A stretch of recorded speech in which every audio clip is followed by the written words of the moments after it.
Arbiter, bro. Barely half a second under fire, and his health bar didn't even finish rendering before the corpse hit the floor. Now look man, I have a rule on this channel not to showcase bug builds. So if the reason something works is because the damage engine forgot to do its own homework, I'm not gonna put it on camera for you to dump mirrors into it and watch GGG patch it right from under you. But 0.4 is ending. I had a shit ton of currency collecting dust. And there was that voice that kept bugging me.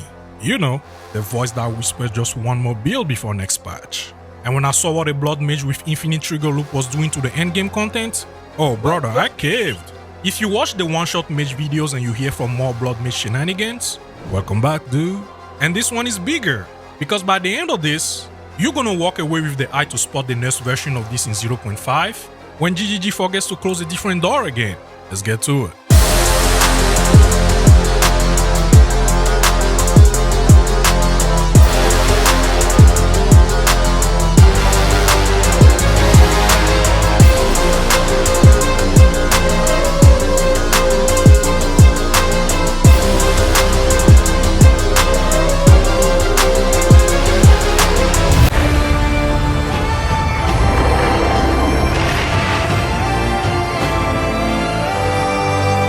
Here is what GGG built, and here is what they forgot to build around it. See, PoE2's meta gems have one simple rule.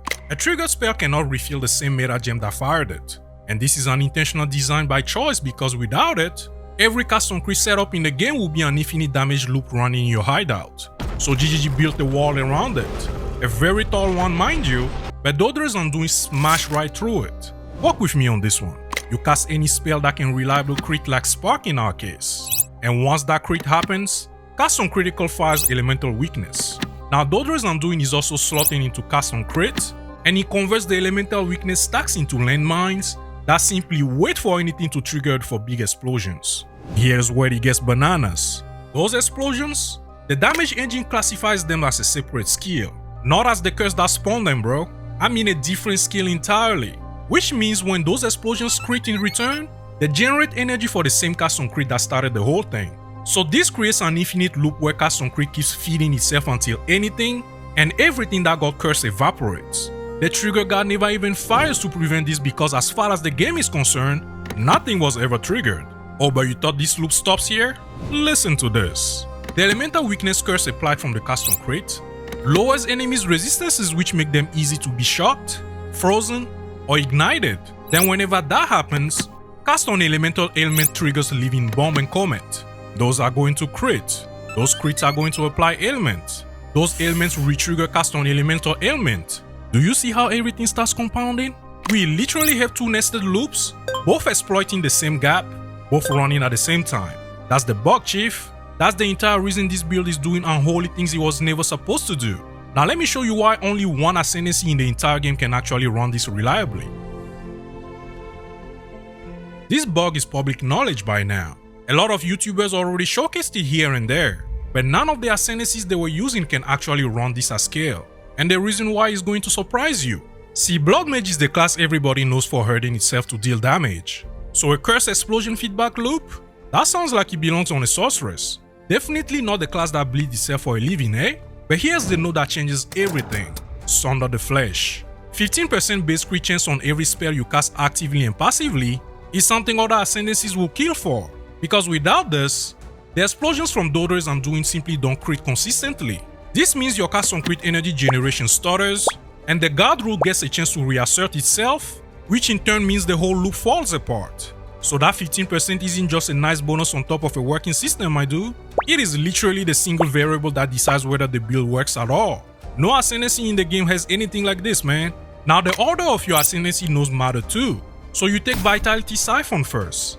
Life Leech is what keeps you standing while the trigger chain is still learning to proc. Sunder the Flesh is up next, and where the feedback loop becomes self-sustaining. Then you take Grasping Wounds third so you don't bleed yourself to death in maps. Trust me bro, you're gonna need it. And Crimson Power comes last. This is the one that juices up your life pool, and you're going to understand why that's important in a second. Now here comes the passive tree strategy that genuinely made me fall in love with this build's architecture. See, thanks to a node like Broad Transfusion and the same effects stacked on our gear, all of our skills that normally cost mana now cost life. Then Archmage converts that Giga mana pool into Giga spell damage. and Mind Over Matter makes that same Giga Mana pool absorb any hit before our life does. So you got one resource doing 3 jobs simultaneously.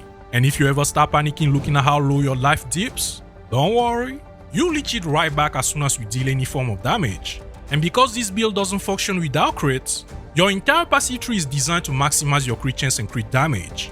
This build is the embodiment of doing damage to stay alive, and nothing ever came close to making me feel the things it made me feel while playing it. But a goated ascendancy and some crack passive points alone won't get you anywhere near the results you've been seeing on the screen, not with some garbage equipment in the way anyway. So let's talk about the gear that actually turns you into a raid boss. I'm going to be upfront with you, my dude. I spent 5 mirrors on this build, and if that amount of currency doesn't scare you away, let me just add that this is not even the full min-max version. Still there? Oh good. So here is how I'm going to walk you through this. We start with the non-negotiables, then the pieces that take you over the top, and at the end, a discovery I haven't seen covered on any other guide on YouTube. Let's start with the foundation, Ratpiff Glove.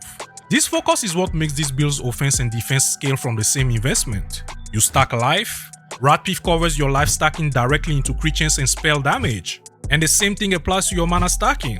Now you need to find a corrupted piece that nails these exact affixes, and that's also what makes it so expensive to get.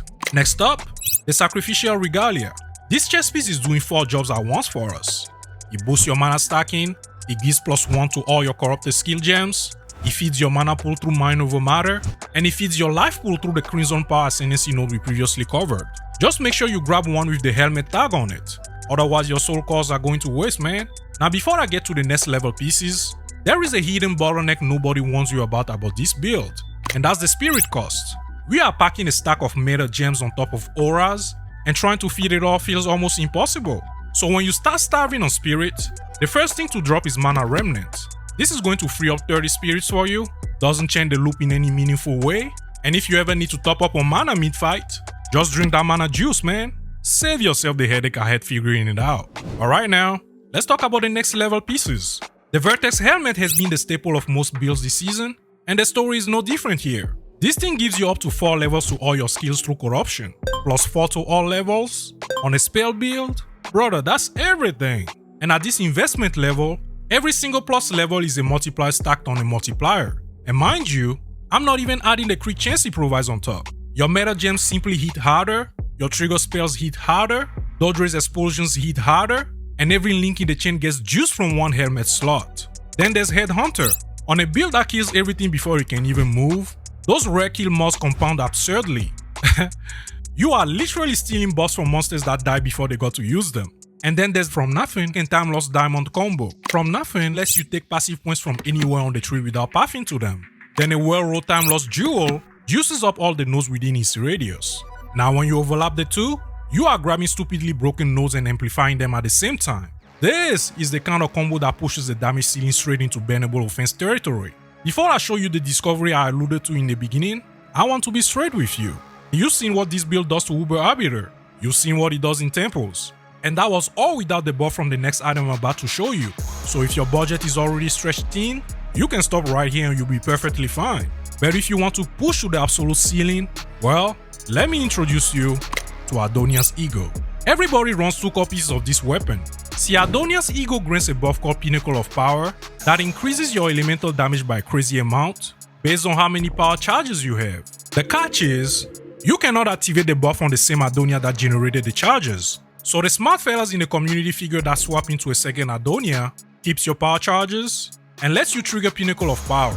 But my brother, you don't need 2 copies. You can actually assign the same Adonia to both weapon slots by clicking the lock button. So now you have 1 weapon in 2 slots, and the buff still triggers. Shout out to my friend the Colonel for helping me navigate through this rabbit hole. Now here's how the setup with your 2 weapon slots work. Your weapon slot to Adonia is wired into all the charge generation passive points. Then you have Frostbomb and Firestorm assigned to the same weapon slot too as well. So when you cast Frostbomb, it leaves a cold infusion on the ground. Then when you cast Firestorm, you consume those infusions to convert them into power charges. Now by casting any of your main skills like Spark, it automatically switches you to weapon slot 1, and that's where the Pinnacle of Power activates, baby. You now got 15% more elemental damage per power charge consumed active, fully working with 1 copy of the unique instead of 2.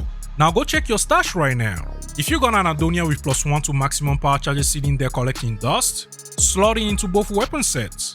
That single discovery changed my calculations by close to a mirror, and it might do the same for you too. So that's the gear, the non-negotiables, the next level pieces, and the discovery that paid for itself 10 times over.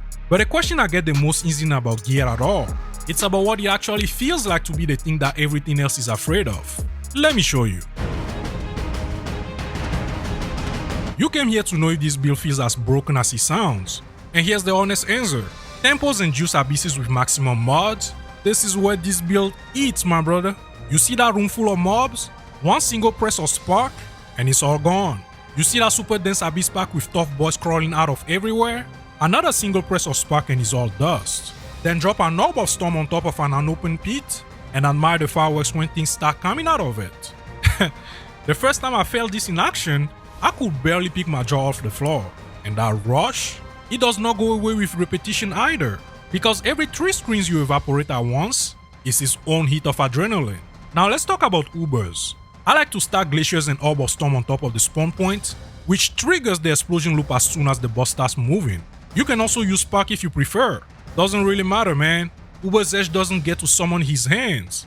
Uber Arbiter doesn't get to teleport after the second phase starts. Hell, the poor guy doesn't even get to stretch a finger before he gets deleted. And the first time you delete an Uber that fast from a single button press? Oof, you genuinely cannot believe what just happened. But that is exactly the trade you signed up for when you chose to be a raid boss, my friend. Just imagine looking into a fireworks finale on New Year's Eve. Now zoom in, and that is your screen from edge to edge, constantly. That is what becoming the raid boss actually feels like. Everything starts fearing you. The game stops being something that is trying to kill you, and starts being something that is trying to slow you down. So the only question left is whether this build is for you, and whether the window to run it is still open. Let's settle that right now. 0.4 is ending soon, and GGG sees this build, alright? So when 0.5 drops, every door this thing walk right through, they are closing it shut. So here is what this means for you. If you got 5 or more mirrors sitting right there in your stash, and that dangerous one more build voice whispering in your ear, go! Right now, period. But if you are below that budget, bruh, I would rather you not run this and stay happy than force it and feel cheated. Because the truth is this build doesn't come online at any lower price. There is no substitute gear that fixes it. And the last thing I want is for you to spend everything you got on a build that disappoints you in the final week of 0.4. So spend that currency elsewhere if you desire.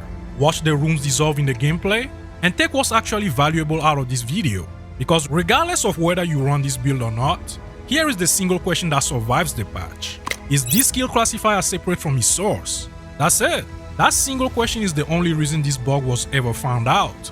And in 0.5, when the next combination drops and people start wondering why something is doing the damage it's not supposed to do, that question is the one that finds the next one first. The build is temporary, my guy. Bugs are gonna get patched, but the eye to spot the next one does not. And that is exactly what I want to leave you with before we wrap up. I broke my own rule for this build, and I don't regret a single mirror I spent on it. If you're still running the math on whether to pull the trigger, this window is now or it's gone. So go be a raid boss while you still can. And if you're actually building this thing, I made you a PDF cheat sheet you can keep open while you play. It goes over your gear targets, the whole stack in one document. Link is in the description, so grab it before you spend a single divine. Now hear me out. Once 0.5 hits, this build is dead. But Blood Mage is not going anywhere. It is one of my favorite ascendancies in the game, and it's still going to be sitting right there waiting for whatever build comes next. And I'm over here already thinking about what that looks like. So if you felt anything watching this video, the curse explosions, the deletion runs, the occasional I shouldn't be doing this feeling, subscribe. Because the next Blood Mage we figure out together is going to be the one we get to keep. And until I see you on patch reveal day, stay stylish, stay untouchable, and may your crits always be juicy.